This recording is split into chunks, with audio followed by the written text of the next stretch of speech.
makes music symphonic? It's a sort of hard subject.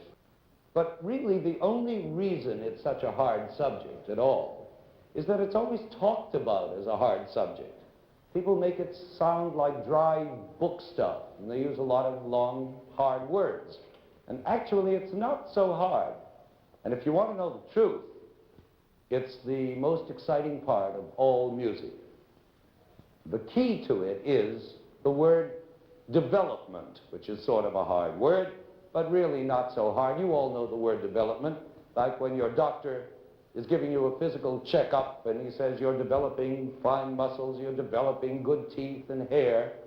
And you see, development is really the main thing in life, just as it is in music, because development means change, growing, blossoming out. And these things are life itself. But what does development mean in music? Well, the same thing as it means in life. Great pieces of music have a lifetime of their own, from the beginning to the end of any piece. And in that period, all the themes and melodies and musical ideas the composer had, no matter how small they are, grow and develop into full-grown works, just the way babies develop into big grown-up people. Now, first of all, let's listen to one of the greatest examples of development in the whole history of music, the last movement of Mozart's Jupiter Symphony. Now, this movement grows in all kinds of different ways from the first 4 notes that you hear right at the beginning. They go like this. 4 very simple notes. Now, see if you can follow the fascinating life that blossoms out of these 4 notes as the piece develops.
Now, that is what you call development.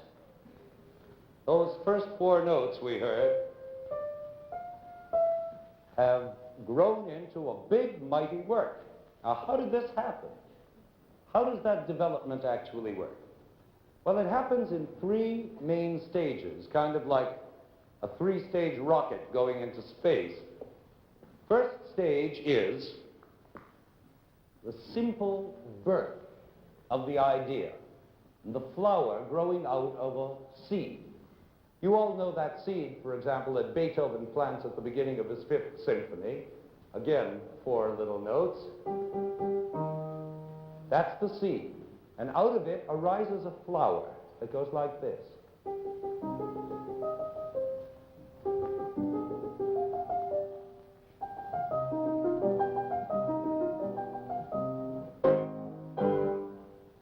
Then the second stage is the growth of that flower. It just gets bigger and bigger and bigger until it's like this.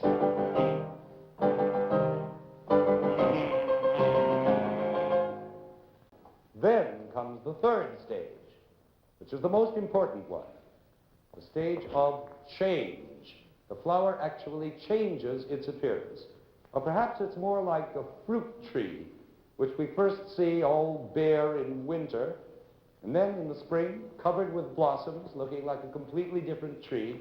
And then in the summer, the blossoms fall away, and fruit begins to grow. Again, it looks like a different tree. So the same tree has had 3 different looks in 3 different seasons, but it's still the same tree.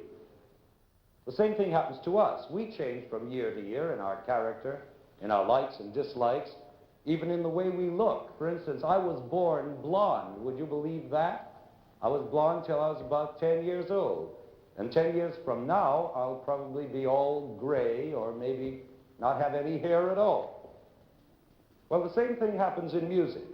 Now, let's take Tchaikovsky's 4th Symphony, for instance, and see how this third stage of change works. In the last movement of his 4th Symphony, Tchaikovsky uses an old Russian folk song that goes, I guess you all know that little tune. Now, this theme or melody or tune, whatever you want to call it, goes through all kinds of changes before Tchaikovsky is done with it. It's played softly, and it's played loudly, and it's played in different keys, and it's played by different instruments like the oboe, or like the trombone. And then you will hear it suddenly twice as slow. Bum, bum, bing, bum, bum, bum, bing, bum. Then you will hear it twice as fast. Da-ga-da-ga-dum, da-ga-dum, bum. It's always the same tune, but it's always changing and it always sounds different. Now let's listen to a development section from the Symphony of Tchaikovsky. And this section develops only that tune, nothing else. And see if you can follow all the changes that happen.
Now,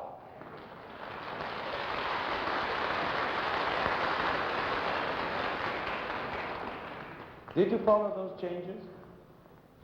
You can see how that little tune has been tossed around, how its shape has actually been changed. But all that has been part of the growing up of the piece, the sort of life story of the symphony. Now, all music isn't symphonic, of course, but all music does develop in some way or other, no matter how little. Even little folk songs, or even a simple rock and roll tune. But these little songs develop mainly by repeating, by repetition. Now, that's the easiest, most babyish way to develop anything, by just saying it over and over again. But, as we said, repetition is just a baby way of doing it. The first step toward really developing is in the idea of variation. Now, all variation is another kind of repetition. Only it's not exact repetition. Something has to get changed. And that's what makes jazz so exciting. When a jazz player gets hold of a popular song, he just doesn't play it over and over again the way it was written. He makes his own variations on it. For example, let's take that same marching song and let's play it with a variation, with some of the...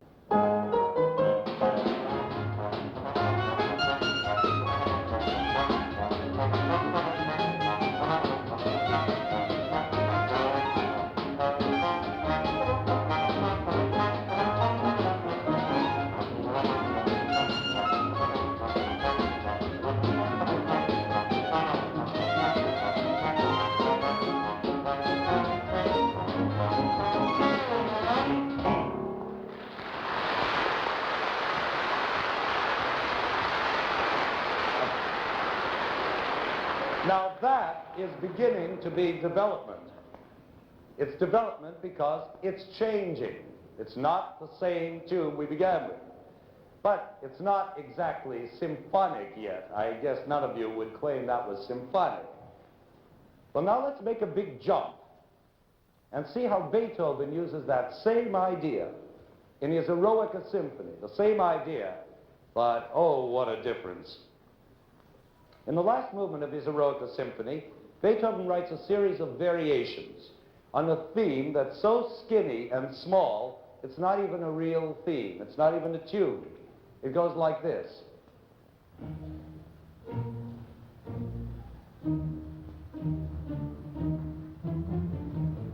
That's a theme. Now listen to how he makes a variation on it.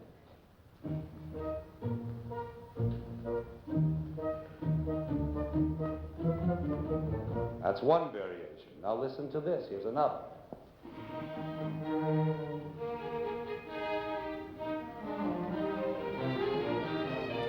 It's another. Now here's another.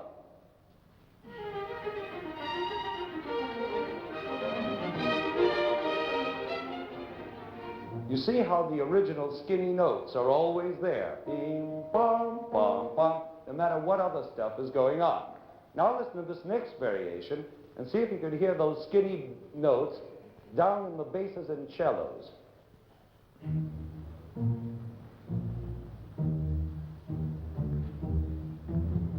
Now on top of that, a whole new melody is being played by the oboe.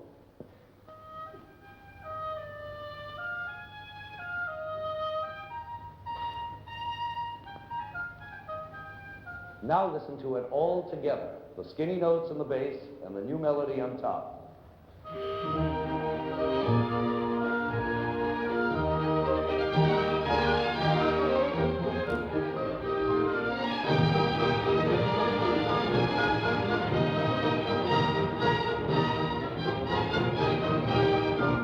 You see what a long way we've come from those first little skinny notes. Well, that's variation. What have we learned so far? We've learned that the basis of all development is repetition, but that the less exact the repetition is, the more symphonic it is. We've also learned that all music, to some degree or other, depends on development, and the more it develops, again, the more symphonic it is.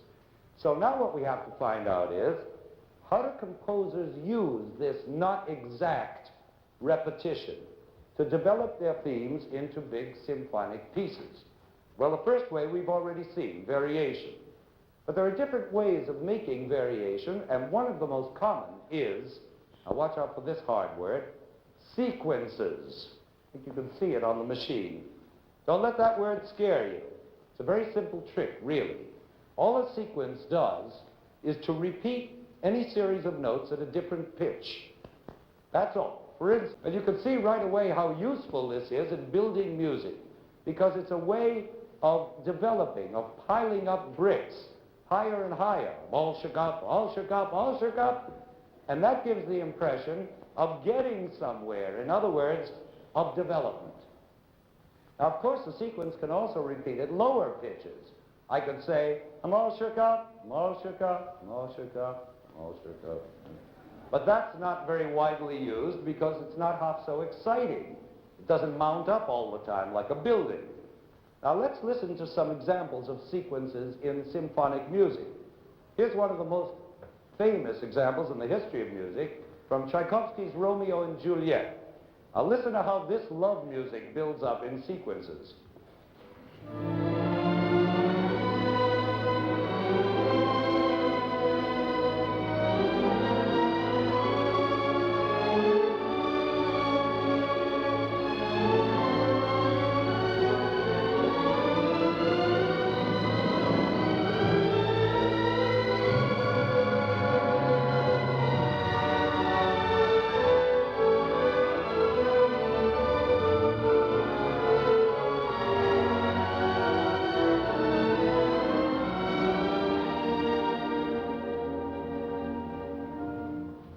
Hear those sequences piling up power till the music explodes on the famous love theme?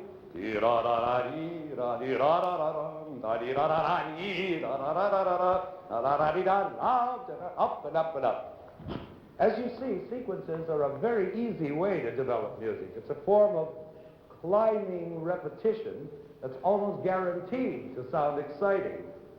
But sequences don't always have to be passionate and exciting.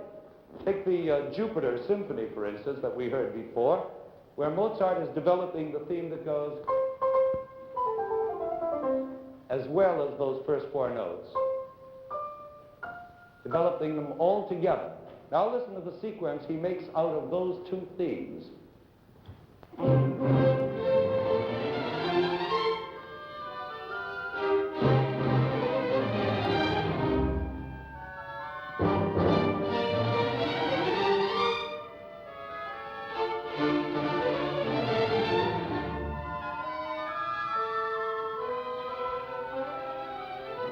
That's an unpassionate sequence. But there's still a much more important way in which repetition works for development, and that's something called imitation. The imitation of one orchestral voice by another. Now, why is this different from any other kind of repetition? The exciting thing about imitation is that when the second voice comes in imitating the first one, meanwhile, goes on doing something else. So suddenly there are two melodies going on at the same time. Now that's the great secret of music called counterpoint. More than one melody at a time. I'd like to have a try at Frère Jacques with you right now.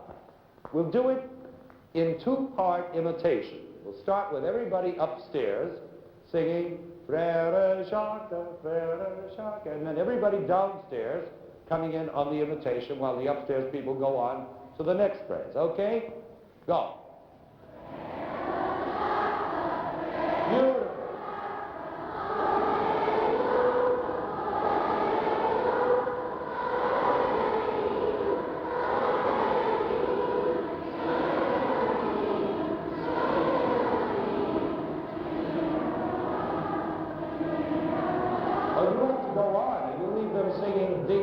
Dong all by themselves.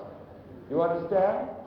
All right, that was good for a first try, but that was only two parts. Let's get more complicated. Let's do it in three parts. This is going to be the third part. The orchestra.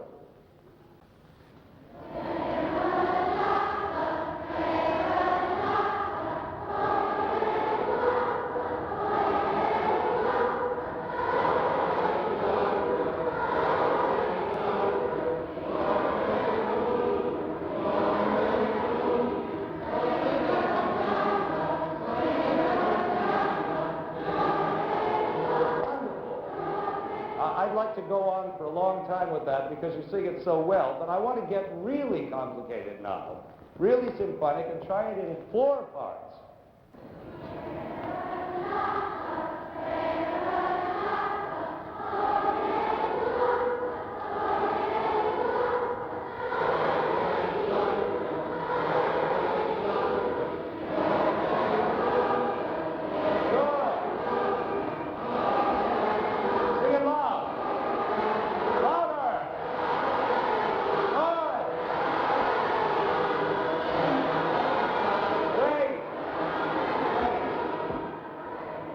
Wonderful, you're all hired. But now you see how complicated imitation can get and how rich the sound can get as the music develops in this way. Now, all these ways we've been talking about of developing are ways of building up, developing things by adding to them, adding voices, adding sequences, adding variation, decoration, imitation. But there's also a way of developing that builds up by breaking down. Now, doesn't that sound very peculiar?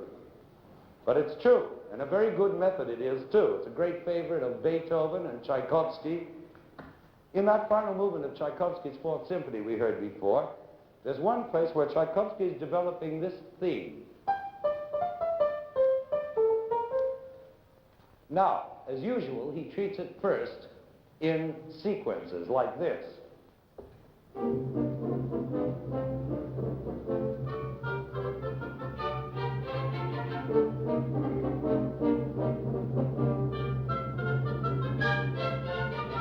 But now, instead of adding to that, he builds excitement by breaking it in half and suddenly using only the second half of it, like this.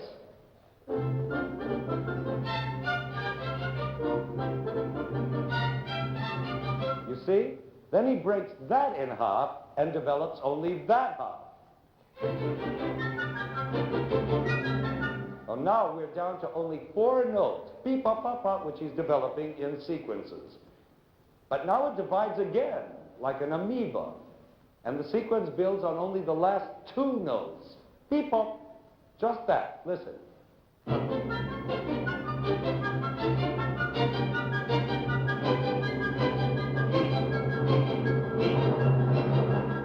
Now it's broken down to such tiny fragments and bits that it's just dust, ashes, little pieces of whirling scales.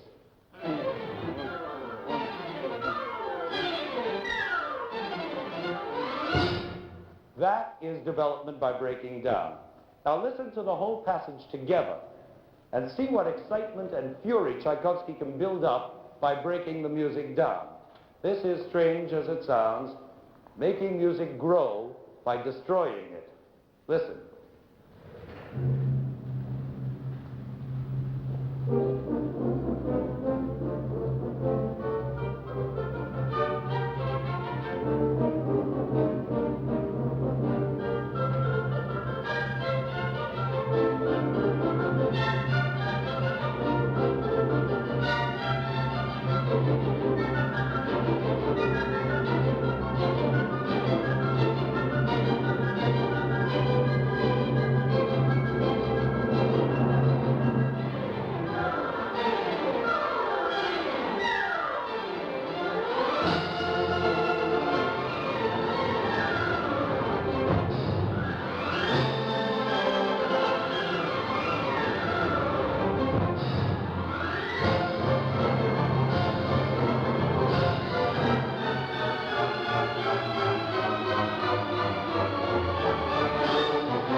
Well, I think now we've seen enough ways in which music can grow and change and blossom. You see, anybody can take a tune and turn it upside down or play it backwards or twice as fast or twice as slow. The question is, will it be beautiful? And that's what makes Brahms so great. Because with him, music just doesn't change, it changes beautifully. The trick is not just to use all these different ways we've talked about of developing music, but to use them when it's right to use them, at the exact moment, so that music always makes sense as expression, as feeling, as emotion. And that's hard to do. And that's what Brahms could do like nobody's business. So now that you have some idea of what makes music symphonic, and the answer, as you know very well by now, is development, we're going to play this whole movement for you straight through.